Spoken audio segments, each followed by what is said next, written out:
দুর্নীতি মোকাবেলায় নেওয়া হবে দৃঢ় পদক্ষেপ। কূটনীতিকদের সঙ্গে ইফতারে বলেছেন তারেক রহমান। বিএনপির প্রথমবার নির্বাচিতদের সংসদীয় কার্যক্রমের কর্মশালা। অন্যায় শুধু প্রতিবাদী নয়, প্রতিরোধও করা হবে বলেছেন ডাক্তার শফিক। ইলেকশন ইঞ্জিনিয়ারিং এর জন্য রিজওয়ানা এবং খলিলের বিচার দাবিতে ঢাকায় সমাবেশ। জ্বালানি তেলের হাহাকার পাম্প ও ফিলিং স্টেশনগুলোতে দৈনিক উত্তোলনের মাত্রা নির্ধারণ, বেশি মজুদ না করার আহ্বান সরকারের। পড়ছে মধ্যপ্রাচ্যের তেল সাম্রাজ্য, এক চুলো ছাড় নয়, হামলা পাল্টা হামলায় আরও মরিয়া ইরান ও মার্কিন ইসরায়েল। দেখছিলেন ক্রাউন সিমেন্ট সংবাদ শিরোনাম।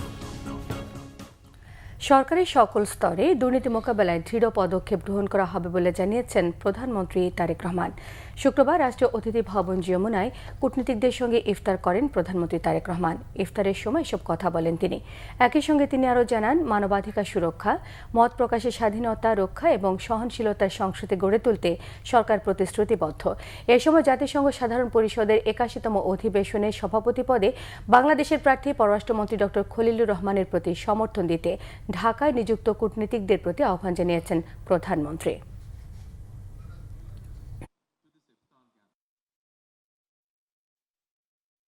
Our commitment is firm to strengthen democratic institutions, uphold the rule of law, protect freedoms, and ensure accountability. I would like to take this opportunity to introduce our candidate for the presidency of the 81st session of the United Nations General Assembly. অধিবেশনকে সামনে রেখে দলের সংসদ সদস্যদের জন্য দুদিনের কর্মশালার উদ্বোধন করেছেন বিএনপি চেয়ারম্যান ও প্রধানমন্ত্রী তারেক রহমান।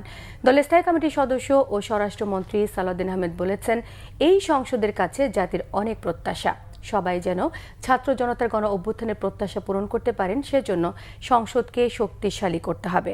প্রথমবার নির্বাচিতদের সংসদীয় কার্যক্রমের বিভিন্ন বিষয়ে ধারণা দিতেই এ ধরনের কর্মশালার আয়োজন করা হয়েছে। রিপোর্ট করছেন আহমেদ সরওয়ার। ত্রয়োদশ জাতীয় সংসদে দলের নির্বাচিত সদস্যদের জন্য আয়োজিত কর্মশালায় অংশ নিতে সকাল 10:15টার দিকে গুলশানে বিএনপি চেয়ারম্যানের কার্যালয়ে আসেন দলের চেয়ারম্যান ও প্রধানমন্ত্রী তারেক রহমান।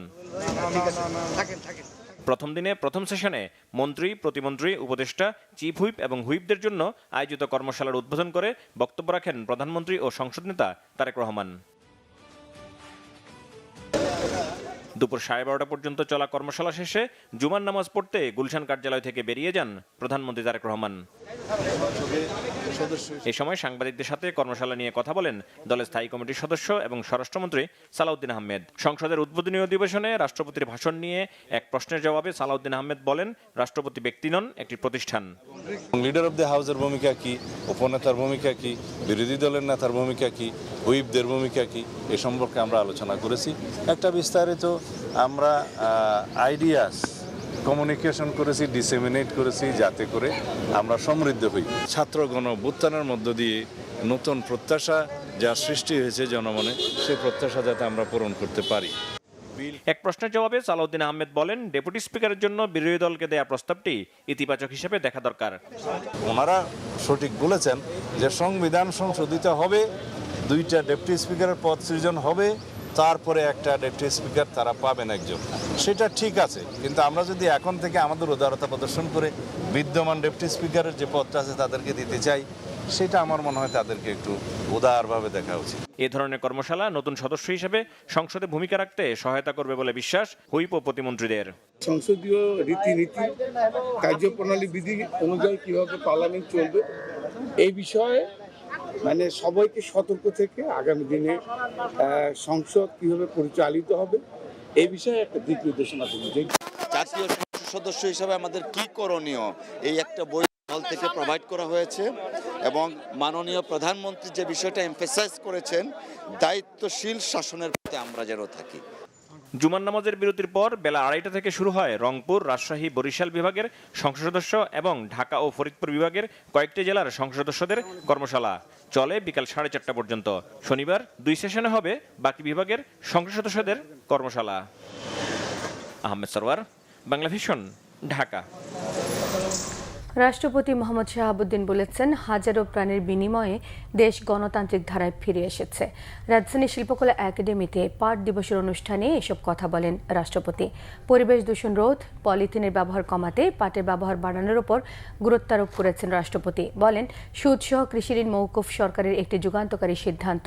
অনুষ্ঠানে গুরুত্বপূর্ণ অবদানের জন্য ৮ জন উদ্যোক্তাকে জাতীয় পাট পুরস্কার দেওয়া হয়েছে।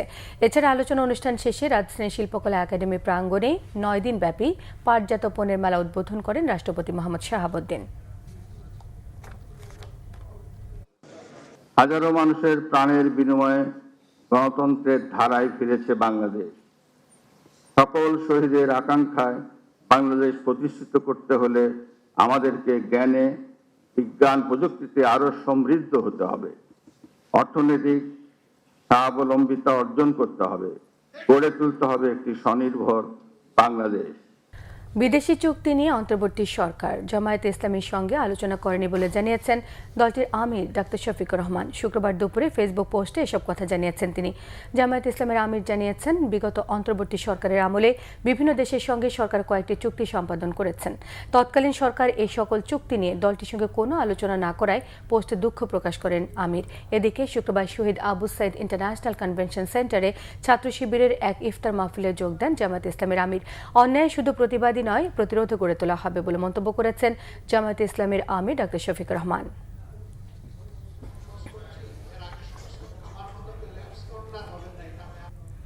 ত্রয়োদশ জাতীয় সংসদ নির্বাচনের ভোট গণনা থেকে শুরু করে প্রতিটি স্তরে ইলেকশন ইঞ্জিনিয়ারিং হয়েছে আবারও অভিযোগ করেছেন জামায়াতে ইসলামের সেক্রেটারি জেনারেল মিয়া গোলাম পরোয়ার। এই অভিযোগে সাবেক উপদেষ্টা সৈয়দা রেজওয়ানা হাসান এবং খলিলুর রহমানকে জিজ্ঞাসাবাদ ও বিচার দাবিতে শুক্রবার বায়তুল মোকাররমের উত্তর গেটে সমাবেশ করে ঢাকা মহানগর উত্তর ও দক্ষিণ জামায়াত।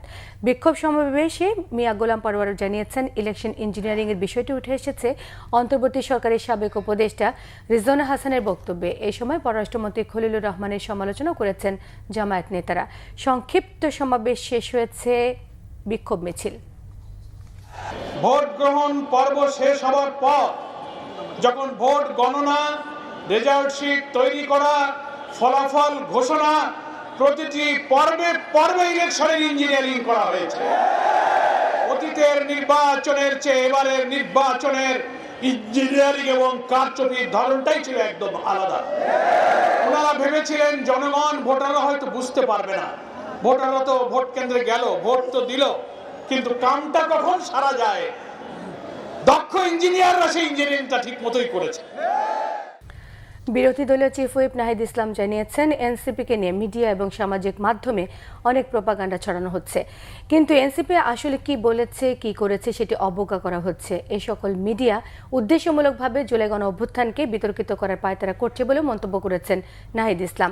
রাজধানীর বাংলা মোটরে আয়োজিত এক বইয়ের মোড়ক উন্মোচন অনুষ্ঠানে এসব কথা বলেন নাহিদ। বিরোধী দলীয় চিফ হুইপ জানিয়েছেন, এনসিপির মূল বক্তব্য বিস্তারিতভাবে এনসিপির যাত্রা বইয়ে তুলে ধরা হয়েছে। গণ অভ্যুত্থানের নেতৃত্বের বড় অংশ এনসিপিতে এসেছে বলেও দাবি করেছেন তিনি। সংস্কারের রাজনীতি যেটি, সেটি এনসিপি করেছে বলেও মনে করেন নাহিদ ইসলাম। এনসিপিকে নিয়ে নানা ধরনের প্রোপাগান্ডা আমরা দেখি সোশ্যাল মিডিয়ায়, আন্তর্জাতিক মাধ্যমে, ডিপ্লোমেটদের কাছে নানা ধরনের প্রোপাগান্ডা করা হয় এনসিপি সম্পর্কে। যা এনসিপি বলে নাই তা এনসিপির পক্ষ থেকে ছড়ানো হয় যে এনসিপি এটা বলেছে বা এনসিপি এই ইস্যুতে পজিশন নিয়েছে। কিন্তু বেশিরভাগ ক্ষেত্রে আমরা দেখেছি যে বাংলাদেশের মিডিয়া থেকে শুরু করে বিভিন্ন জায়গায় এনসিপি আসলে কি চায়, আসলে কি বলেছে, বিভিন্ন ক্ষেত্রে কি পজিশন নিয়েছে, হয়তো বিচ্ছিন্নভাবে একজন নেতা, দুইজন নেতা একটা পজিশন, কিন্তু এনসিপির আনুষ্ঠানিক অফিসিয়াল পজিশন সেটা বিভিন্ন সময় অবজ্ঞা করা হয়েছে বা কষ্ট করে এটা আসলে বোঝার চেষ্টা করে নেই অনেক। মধ্যপ্রাচ্য সংকটে দেশের জ্বালানি তেলের বাজারে উদ্বেগ, উৎকণ্ঠা। সময় যত গড়াচ্ছে তেলের পাম্পগুলোর সামনে যানবাহনের দীর্ঘ সারি বাড়ছে। এদিকে বিদ্যুৎ, জ্বালানি ও খনিজ সম্পদ মন্ত্রী ইকবাল হাসান মাহমুদ আশ্বস্ত করেছেন, জ্বালানি তেলের পর্যাপ্ত মজুদ রয়েছে। অযথা উদ্বিগ্ন না হতে জনগণকে আহ্বান জানিয়েছেন তিনি। এদিকে ফিলিং স্টেশনগুলোতে উপচে পড়া ভিড় সামলাতে যানবাহনে দৈনিক জ্বালানি নেওয়ার সীমা বেঁধে দিয়েছে বিপিসি। রিপোর্ট করছেন সৈয়দ আব্দুল মুহিত। মধ্যপ্রাচ্যে যুদ্ধের প্রভাবে বিশ্ববাজারে সৃষ্টি হয়েছে জ্বালানি সরবরাহ সংকট। এই আতঙ্কের প্রভাব পড়েছে রাজধানীর পেট্রোল পাম্প ও গ্যাস ফিলিং স্টেশনগুলোতে। সরবরাহ সংকট দেখিয়ে বন্ধ রাখা হয়েছে বেশ কিছু ফিলিং স্টেশন। যেগুলো খোলা আছে সেগুলো থেকে মিলছে না চাহিদা অনুযায়ী পরিবহন জ্বালানি। শুক্রবার ভোর থেকে ফিলিং স্টেশনগুলোতে ব্যক্তিগত গাড়ি ও মোটরসাইকেলের উপচে পড়া ভিড়। ফিলিং স্টেশনের সামনে জ্বালানি নেয়ার অপেক্ষায় দাঁড়িয়ে থাকা যানবাহনের দীর্ঘ সারির কারণে কোনো সড়কে সৃষ্টি হয়েছে যানজট। চাহিদা মতো তেল না পেয়ে ক্ষোভ প্রকাশ করেছেন গ্রাহকরা। গাবতলি একটা পাম্পে ঢুকছিলাম, আমার আগের হুন্ডাতে 200 টাকা তেল দিছে, তারপরে বন্ধ করে দিছে, বলছে যে ভাই তেল নাই। সব জায়গায় তেলের সংকট হচ্ছে। আমি তো আসলে নরমালি তেল নিতে আসলাম, আইসা হঠাৎ করে দেখলাম যে আসলে এই অবস্থা। অধিকাংশ পাম্পে মোটরসাইকেলের জন্য 500 টাকার বেশি তেল মিলছে না। বিক্রেতারা বলছেন যানবাহনের জ্বালানি সংকট আতঙ্কে অনেকে একসাথে বেশি তেল ও গ্যাস কিনছেন, এতে সংকট আরও বেড়েছে। এদিকে রাজধানীর কয়েকটি তেলের পাম্প পরিদর্শন করেন জ্বালানি মন্ত্রী প্রতিমন্ত্রী। সরবরাহ নিয়ে আমি মনে করি তাদের দুশ্চিন্তা হবার মতো কোনো কারণ নেই। আমি দায়িত্ব নিয়ে বলছি, আমাদের কাছে যেটুকু মজুত আছে এবং আগামী সপ্তাহে আমাদের যে কার্গোগুলো ভেটবার জন্য আমরা কনফার্মেশন পেয়েছি, আমি দায়িত্ব নিয়ে বলছি যে জ্বালানি নিয়ে কোনো সংকট হবে না সরবরাহের ক্ষেত্রে। পরিস্থিতি বিবেচনায় দৈনিক জ্বালানি তেলের সীমা নির্ধারণ করে প্রজ্ঞাপন জারি করা হয়। মোটরসাইকেল প্রতি দৈনিক 2 লিটার, ব্যক্তিগত গাড়ি 10 লিটার, মাইক্রোবাস 20 থেকে 25 লিটার, লোকাল বাস 70 থেকে 80 লিটার, দূরপাল্লার বাস 200 থেকে 220 লিটার। সৈয়দ আব্দুল মুহিত, বাংলা ভিশন, ঢাকা। মধ্যপ্রাচ্যে ইরানের বিরুদ্ধে যুক্তরাষ্ট্র ও ইসরায়েলের পাল্টাপাল্টি হামলায় আন্তর্জাতিক বাজারে দ্রুত গতিতে বাড়ছে অপরিশোধিত তেলের দর। এতে বৈশ্বিক অর্থনীতিতে আবারও মুদ্রাস্ফীতি বাড়ার আশঙ্কা তৈরি হয়েছে। যুদ্ধের প্রভাবে সৌদি আরব এবং কাতারের তেল উৎপাদন ব্যাহত হচ্ছে। এছাড়া ইরানের ইসলামিক বিপ্লবী গার্ড হরমুজ প্রণালী বন্ধের ঘোষণার পর ওই পথে জাহাজ চলাচল কার্যত বন্ধ হয়ে গেছে। বিশ্বের 1/5 অপরিশোধিত তেলবাহী জাহাজ ওই পথে চলাচল করত। এই পরিস্থিতিতে বিশ্ববাজারে ব্যারেল প্রতি অপরিশোধিত তেলের দাম বেড়ে $89 পৌঁছেছে। এটি আরও বাড়ার আশঙ্কা করছেন বিশ্লেষকরা। বিশ্ববাজারে তেলের কোনো ঘাটতি নেই এবং সংকটের আশঙ্কা অতিরঞ্জিত বলে দাবি করেছেন আন্তর্জাতিক শক্তি সংস্থার নির্বাহী পরিচালক ফাতিহ বিরল। বেলজিয়ামের রাজধানী ব্রাসেলসে সাংবাদিকদের সঙ্গে আলাপে তিনি এই দাবি জানান। বিরল বলেছেন, যুদ্ধের কারণে সৃষ্ট লজিস্টিক্যাল বিঘ্ন অনেক দেশের জন্য চ্যালেঞ্জ সৃষ্টি করছে, কিন্তু বৈশ্বিক বাজারে পর্যাপ্ত এবং বিশাল পরিমাণ উদ্ধৃত তেল রয়েছে।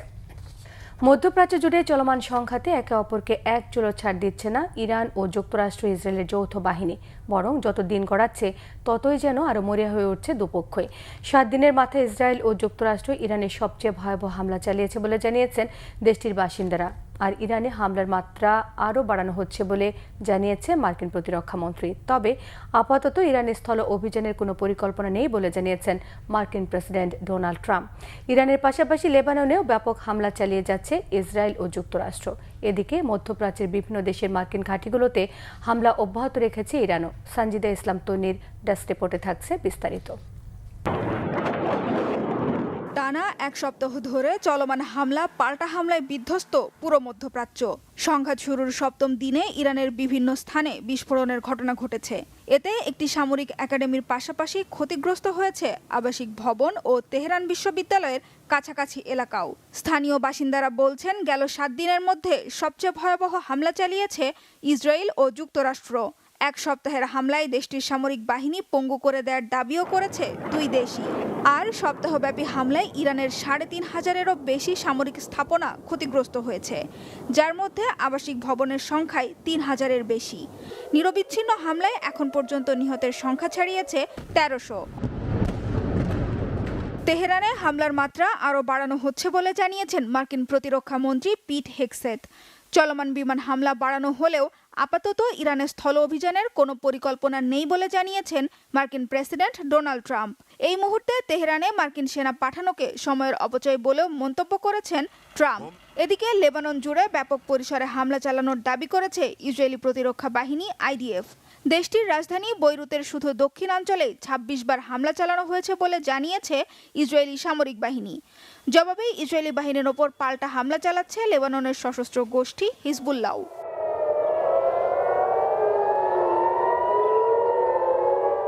যুক্তরাষ্ট্র ও ইসরায়েল ইরানের সামরিক সক্ষমতা ধ্বংসের দাবি করলেও ইসরায়েল ও মধ্যপ্রাচ্যের মার্কিন ঘাঁটিগুলোতে বিধ্বংস চালাচ্ছে তেহরান।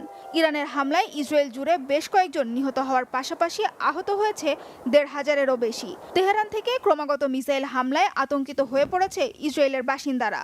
এছাড়া ইসরায়েলি গণমাধ্যম জানিয়েছে দেশটির বেন গুরিয়র বিমানবন্দরে আঘাত হেনেছে ইরানি ক্ষেপণাস্ত্র। শুধু ইসরায়েলি নয়, সৌদি আরব, কাতার ও বাহরাইনে নতুন করে হামলা চালিয়েছে ইরান। এতে ক্ষতিগ্রস্ত হয়েছে কাতারে থাকা সবচেয়ে বড় মার্কিন সেনাঘাঁটি ও বাহরাইনের একটি তেল শোধনাগার। আরও ৭৮টি মিসাইল ও ১৪৩টি ড্রোন ভূপাতিতের দাবি করেছে বাহরাইন। এদিকে যুদ্ধের মধ্যে পারস্য উপসাগরে ফ্রান্সের ৫২টি জাহাজ আটকা পড়েছে। এছাড়া লোহিত সাগরেও আটকে আছে আরও ৮টি জাহাজ। এই অঞ্চলে নৌপথের জাহাজ চলাচল নিরাপদ করতে বিভিন্ন দেশের সমন্বয়ে একটি জোট গঠনের চেষ্টা করছে প্যারিস। আর ইরান থেকে নিজ দেশের নাগরিকদের ফিরিয়ে নেওয়ার ঘোষণা দিয়েছে ইন্দোনেশিয়া। আগামী সোমবার প্রথম ধাপে দেশে পৌঁছাবে ৩৫ ইন্দোনেশিয়ান নাগরিক। ইরানে থাকা মোট ৩২৯ জন ইন্দোনেশিয়ানকেও ধাপে ধাপে ফিরিয়ে নেওয়া হবে বলে জানিয়েছে দেশটির সরকার। Sanjida Islam Tonni, Bangla vision, news desk. Iran Israel যুদ্ধের প্রভাবে বন্ধ রয়েছে মধ্যপ্রাচ্যগামী উড়োজাহাজ চলাচল। এ পর্যন্ত বাতিল হয়েছে ২৪৫টিরও বেশি ফ্লাইট বিপর্যয়ে চরমে ওঠায় আটকা পড়েছেন হাজারো প্রবাসী। ঈদের ছুটিতে দেশে ফিরতে ব্যাকুল প্রবাসীরাও আছেন উদ্বেগ উৎকণ্ঠায়। এ অবস্থায় দু একটি বিশেষ ফ্লাইটে দুবাই থেকে কিছু যাত্রী চলাচল করতে পারলেও বেশিরভাগ যাত্রী জানেন না কবে ফিরতে পারবেন নিজ ঠিকানায়। আরও জানাচ্ছেন জিয়াউল হক সবুজ। যুদ্ধের উত্তাপ মধ্যপ্রাচ্যে ছড়িয়ে পড়ায় বাংলাদেশ থেকে বন্ধ প্রায় কাতার, দুবাই, সৌদি আরব সহ বেশিরভাগ দেশের উড়োজাহাজ চলাচল। এই অবস্থায় কবে কাজে ফিরতে পারবেন তা নিয়ে চরম দুশ্চিন্তায় হাজারো প্রবাসী। ফ্লাইট মিস মানে একটা ফ্যামিলির উপরে সম্পূর্ণ ভরণ পোষণ তার উপরে থাকে। এটাই মাথার মধ্যে টেনশন, চিন্তা। যেতে পারবো কিনা কি এটা নিয়ে একটা বিভ্রান্ত সৃষ্টি হয়েছিল। পরে আমরা কোম্পানিতে জানাইছি, জানানোর পরে ওখান থেকে আমার টিকিট সব কিছু কনফার্ম করে দিয়েছে। গত ৩ তারিখে ফ্লাইট ছিল, এখন ক্যান্সেল হওয়ার পরে আজ ৫ তারিখে ফ্লাইট আবার রিটার্ন ফ্লাইট দিছিল। আদৌ সন্দেহ হইতেছে যাইতে পারবো কিনা, ভয় ভীতি তো কাজ করতেছেই। গেল ৬ দিনে ২ শতাধিক ফ্লাইট বাতিল হওয়ায় বাংলাদেশে আটকা পড়েছেন অনেকে। এসব যাত্রীদের টিকিট পুনরায় ইস্যু করতে হিমশিম খাচ্ছেন বিমানের কর্মকর্তারা। আমরা প্রবাসীদের যারা টিকিট চেঞ্জ করতে চায়, তারিখ পরিবর্তন করতে চায়, রিফান্ড করতে চায়, আমরা তো আপনাদের মাধ্যমে এবং এমনিতেও প্যাসেঞ্জারদেরকে জানানো হয়েছে তারা এটা করতে পারবে উইদাউট কম্পেনসেশন। ২৪ ঘন্টায় আমাদের কর্তৃপক্ষ এটা অবজারভেশনে রাখছে কন্টিনিউয়াসলি সিচুয়েশন। ৬টা স্টেশন আপাতত বন্ধ আছে। এগুলো যেই মাত্র আমরা জানতে পারবো যে পরিস্থিতি মোটামুটি আয়ত্তে, যখনই আমরা ক্লিয়ারেন্স পাবো তখনই আমাদের ফ্লাইট চলাচল শুরু করবে। যাত্রী সামলাতে হিমশিম বড় এয়ারলাইন্সগুলোও ঘোষণা দিয়ে বন্ধ রেখেছে ফ্লাইট চলাচল। সহসাই পরিস্থিতি স্বাভাবিক হওয়ার কোনো আশা দেখছেন না এ খাতের বিশ্লেষকরাও। এই যে একটা বিপর্যয় হয়েছে, এটা কাটিয়ে ওঠাটা কিন্তু খুবই ডিফিকাল্ট আর কি। বাট এটা কিন্তু এয়ারলাইন্সগুলো তারা কিন্তু খুবই ধৈর্যের সাথে এগুলোকে মোকাবেলা করছে। যখনই একটা ফ্লাইট অপরচুনিটি, স্পেশাল ফ্লাইট যাদেরকে আগে পাঠানো দরকার বা যাদেরকে প্রেফারেন্সিয়াল ট্রিটমেন্ট দেওয়া দরকার বা পেশেন্ট বা এই জাতীয়, তারা কিন্তু এইগুলো করছে। তারা স্পেশাল ফ্লাইট, কিছু স্পেশাল ফ্লাইট আমাদের ঢাকাতেও আজকে সকালে এমিরেটসের একটা স্পেশাল ফ্লাইট অপারেট করেছে। এখনো একটা এমার্জেন্সি সিচুয়েশনে আছে। কুয়েত সরকার ভিসা মেয়াদ বাড়িয়ে দিয়েছে, যে যাদের ভিসা শেষ হয়ে যাবে ৩ মাসের জন্য তাদেরকে ফ্রি ভিসা এক্সটেনশন করার সুযোগ দিয়েছে, অনলাইনে ভিসা করতে পারবে। কুয়েত গভর্নমেন্ট করেছে। I am sure, pretty sure যে অন্যান্য মিডল ইস্টার্ন কান্ট্রিগুলো তারাও এই ধরনের উদ্যোগ নেবে। যুদ্ধ বন্ধ না হলে উচ্চ ঝুঁকিতে থাকা উড়োজাহাজ শিল্পে বিপর্যয় আরও ভয়াবহ হওয়ার শঙ্কা করছেন এভিয়েশন বিশেষজ্ঞরা। জিয়াউল হক সবুজ, বাংলা ভিশন, ঢাকা। নওগাঁর আত্রায়ে স্ত্রী সন্তানকে হত্যার পর আত্মহত্যা করেছে মাদকাসক্ত স্বামী জয় সরকার।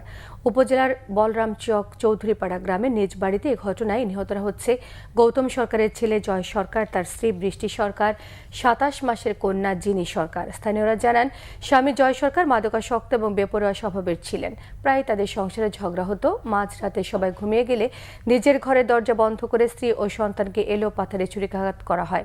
এতে ঘটনাস্থলে নিহত হন তার স্ত্রী। এক পর্যায়ে নিজের শরীরেও আঘাত করে আত্মহত্যার চেষ্টা চালায়। বিষয়টি বুঝতে পেরে পরিবারের সদস্যরা গুরুতর আহত অবস্থায় তাকে এবং সন্তানকে উদ্ধার করে রাজশাহী মেডিকেলে নিয়ে যাওয়া হয়। চিকিৎসাধীন অবস্থায় ভোরে তাদের মৃত্যু হয়। জামালপুর স্ত্রীকে হত্যার পর মরদেহ পুড়িয়ে ফেলার সময় স্বামীকে আটক করেছে পুলিশ।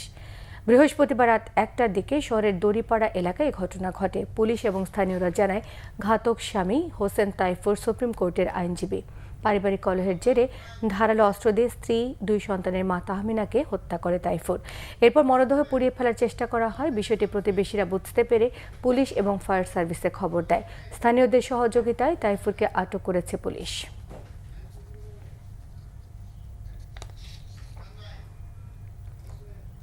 ঈদ যত ঘনিয়ে আসছে ততই বাড়ছে শপিং মলগুলোতে ক্রেতাদের ভিড়। ছুটির দিনে উৎসবের আনন্দ ভাগ করে নিতে প্রিয়জনদের জন্য কেনাকাটায় ব্যস্ত নগরবাসী। আর সেই আনন্দঘন পরিবেশে জমে উঠেছে রাজধানী শপিং মলগুলো। রিপোর্ট করছেন আসমা আক্তার নূপুর। ঈদ উদযাপনের জন্য নতুন সাজে নিজেকে সাজানোর আনন্দেই ব্যস্ত নগরবাসী। নারী পুরুষদের পোশাক কেনাকাটার এই উৎসব মুখর ভিড় রাজধানীর বসুন্ধরা সিটিতে। প্রিয়জনদের সাথে নতুন সাজে ঈদ উদযাপনের জন্য পছন্দের পোশাকটি বেছে নিতে ভিড় করছেন অনেকে। এবারের ঈদে নারীদের পোশাকে আরাম ও স্টাইলের সংমিশ্রণ জনপ্রিয়। এর মধ্যে কাপ্তান, সারারা সেট, আনারকলি সালোয়ার কামিজ, পাকিস্তানি স্ট্রেট সালোয়ার কামিজ এবং দীর্ঘ গাউন বা ম্যাক্সি ড্রেস অন্যতম ট্রেন্ড। এছাড়া সুতি ও জর্জেট ম্যাটেরিয়ালের পালাজো স্যুট, লেহেঙ্গা চোলি এবং আধুনিক ইন্দো ওয়েস্টার্ন পোশাকের চাহিদাও রয়েছে।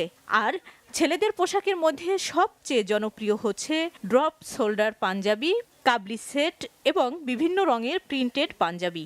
ক্রেতাদের অনেকেই বলছেন ব্যস্ততার কারণে সপ্তাহের কর্মদিবসে সময় না পাওয়ায় ছুটির দিনেই সারছেন ঈদের কেনাকাটা।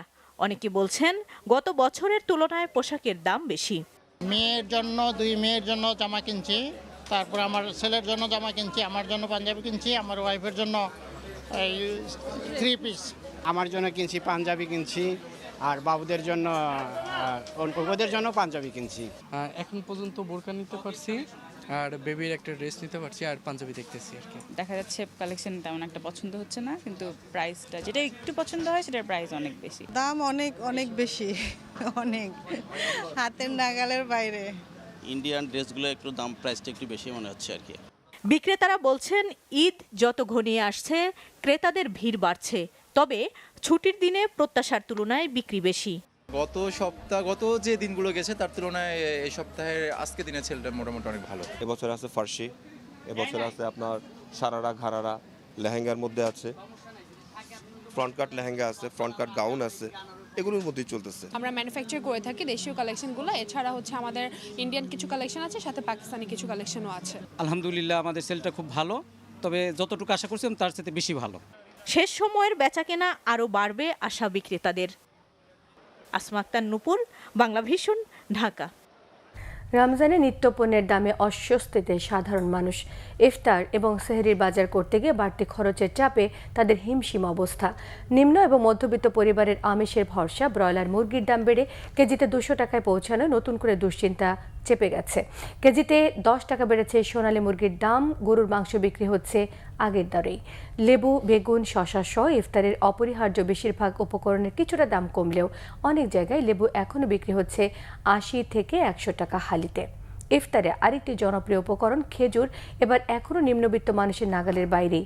অন্যান্য ফলের দামও বেশ চড়া। ঢাকা বিশ্ববিদ্যালয় মার্কেটিং অ্যালামনাই অ্যাসোসিয়েশনের উদ্যোগে ইফতার মাহফিল ও মিলন মেলা অনুষ্ঠিত হয়েছে। শুক্রবার অত্যন্ত আনন্দঘন পরিবেশে ঢাকা বিশ্ববিদ্যালয়ের অ্যালামনাই ফ্লোরে বিভাগের প্রাক্তন শিক্ষার্থীদের এই মিলন মেলা এবং ইফতার মাহফিল আয়োজিত হয়। অ্যাসোসিয়েশনের সভাপতি এবং মার্কেটিং বিভাগের অধ্যাপক ডক্টর মোহাম্মদ আশরাফুল ইসলাম চৌধুরীর সভাপতিত্বে অনুষ্ঠানে উপস্থিত ছিলেন বিভাগের চেয়ারম্যান অধ্যাপক ডক্টর সিরাজুল হক, প্রবীণ অধ্যাপক ডক্টর শরীফুল আলম। অনুষ্ঠানটি সঞ্চালনা করেন সংগঠনের সাধারণ সম্পাদক খন্দকার মোহাম্মদ রফিক হাসান। অনুষ্ঠানে বিশেষ অতিথি হিসেবে উপস্থিত ছিলেন গণপ্রজাতন্ত্রী বাংলাদেশ সরকারের সচিব কানিজ মাওলা এবং সহসভাপতি মার্কটেল বাংলাদেশ লিমিটেডের ব্যবস্থাপনা পরিচালক ডক্টর মোহাম্মদ শরীফুল ইসলাম দুলু। এছাড়া উপস্থিত ছিলেন ঢাকা ইউনিভার্সিটি অ্যালামনাই অ্যাসোসিয়েশনের সদস্য সচিব এটিএম আব্দুল বারী ড্যানি। ইফতার মাহফিলে মার্কেটিং বিভাগের বিভিন্ন ব্যাচের প্রাক্তন শিক্ষার্থীরা অংশ নেন।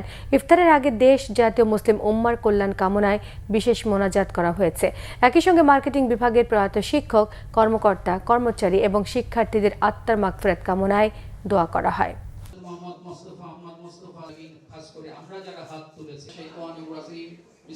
ব্যবস্থাপনা পরিচালক এবং আমাদের সম্মানিত তার স্বপ্ন থেকে পিছিয়ে না পড়ে। আমি বিশ্বাস করি আমাদের বিসমিল্লাহির রহমানির রহিম আমাদের বর্তমান কমিটির ৬০ জন মেধা সম্মানিত ব্যবস্থাপনা পরিচালক কল্যাণ দান করে। সবশেষ কবুল হয়। এটি আমাদের অ্যালামনাই পরিবারের সিনিয়র অ্যালামনাই বৃন্দ, আপনাদের সবাইকে আপনি মাফ করে দিন। রব্বিল হামহুমা কামা রাব্বায়ানি আজিজ ইয়াজাতবার ইয়া রাব্বুল আস্তাগফিরুল্লাহ রাব্বি মিন কুল্লি। সংবাদ শেষ করব ক্রাউন সিমেন্ট শিরোনামগুলো আরো একবার জানিয়ে দিই। দুর্নীতি মোকাবেলায় নেওয়া হবে দৃঢ় পদক্ষেপ, কূটনীতিকদের সঙ্গে ইফতারে বলেছেন তারেক রহমান।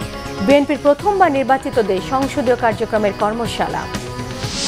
অন্যায় শুধু প্রতিবাদী নয়, প্রতিরোধও করা হবে বলেছেন ডাক্তার শফিক। ইলেকশন ইঞ্জিনিয়ারিং এর জন্য রিজওয়ানা এবং খলিলের বিচার দাবিতে ঢাকায় সমাবেশ। জ্বালানি তেলের হাহাকার পাম্প ও ফিলিং স্টেশনগুলোতে। দৈনিক উত্তোলনের মাত্রা নির্ধারণ, বেশি মজুত না করার আহ্বান সরকারের। উঠছে মধ্যপ্রাচ্যে তেল সাম্রাজ্য, এক চুলো ছাড় নয়, হামলা পাল্টা হামলায় আরও মরিয়া ইরান ও মার্কিন ইসরায়েল।